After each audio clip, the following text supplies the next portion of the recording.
a British person, as a self-employed person, as a kite surfer, and a generally fairly pessimistic sort of chap, I think I'm pretty well qualified to talk about disappointment. I mean, like today was a perfect example. Woke up at 6 o'clock because the forecast was good, dashed to the beach, pumped up my 12 meter because it didn't look amazing. A couple of rainstorms came past, got in, sort of faffed around. There just wasn't really enough wind basically for it to be fun. There was just barely enough wind to kite surf, which is fine. But it just got me thinking about disappointment as a thing, and how, I don't know whether I'm just biased because I am British and I don't really know any other way to see the world. We're quite good at being disappointed, is what I'm trying to say. I think I pretty much, even though I was optimistic at the time when I set my alarm for 6 in the morning to go for a kite surf, the back of my mind I thought, there's a cloud coming in, that might stop the wind. I was setting myself up to be disappointed, and then I wasn't surprised when I was. I mean, you know, I live in Cornwall and the weather changes every single day, and this is my disappointment burger, and it tastes like disappointment and it smells and looks like disappointment, but that's what I was expecting. That's what I was expecting when I bought it.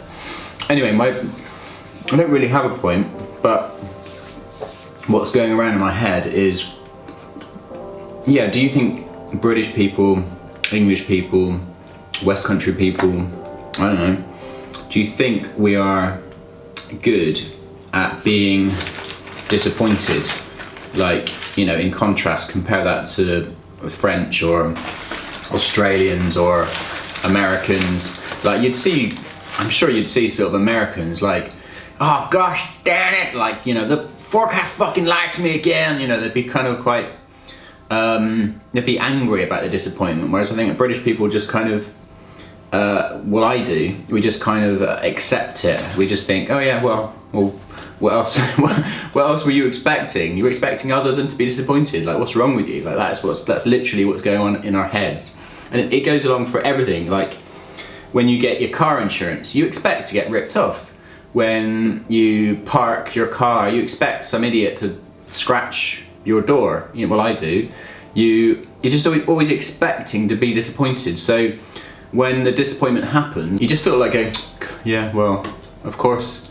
You just completely accept it, and you know, and I accept this is going to be a crap burger. I accept that. I mean, that coffee actually tastes pretty good and it smells pretty good, but you know, it wouldn't surprise me if it was cold when I got home. It wouldn't surprise me if there was a fly in it. I would just be like, oh yeah, well, of course. So is that a British thing? That's my question. Is that a very British thing, just to expect disappointment and then not embrace it? You know, you're still annoyed by it, but you're certainly not angry about it. It's just, yeah, well, you know, you're just thinking, well, yeah, that was in the post. I was expecting that. It's arrived, and so you just take it, and you know you don't really want it, but it's come through the door. It's come through the post, so you just take it. It's just a reflection on whether British people are just prone to expect disappointment. Simple as that. And I think, you know, as a kite surfer that relies on the wind, relies on the conditions, which are, you know, I live in England, it is changeable every single friggin' hour. It changes different conditions. So, you know, you basically have to just jump on it when it's there, because you never know when it might not never be there again. You know, especially during the summer, you have droughts of wind where there's just nothing. And as being self-employed, you know, work comes in flurries. Sometimes I'm really busy. Sometimes I'm like going, where the fuck's the work? And yeah, just as being a British person, you know, I think we all generally live in disappointing little houses. we all drive disappointing little cars, and I think a lot of us do have disappointing little lives. And I know that sounds bleak and negative, but it's just kind of it's just who we are. It's just what we expect, and it's just what, yeah, I guess it just makes us good at it.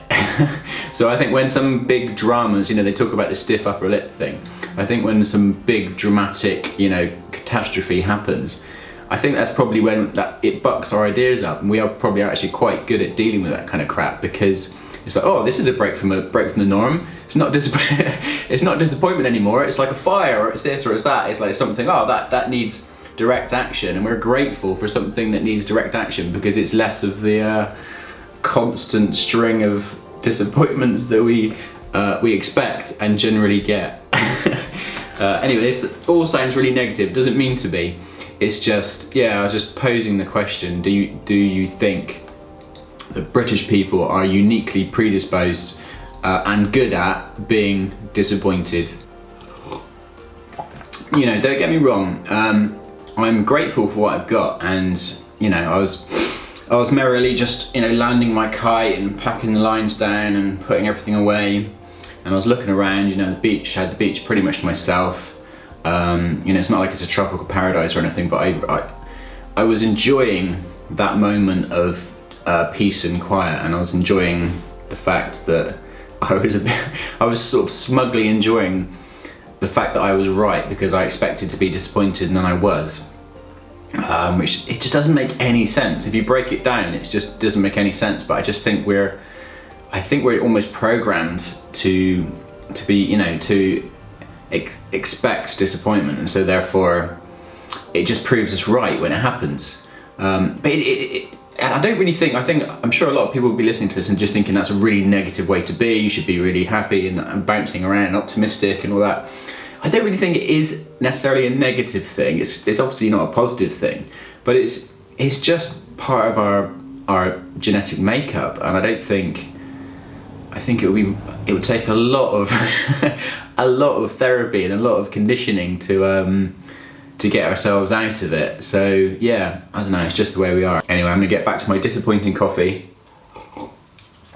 and my disappointing Egg McMuffin burger, and get back to my disappointing day, and I hope you guys have a really nice disappointing day too.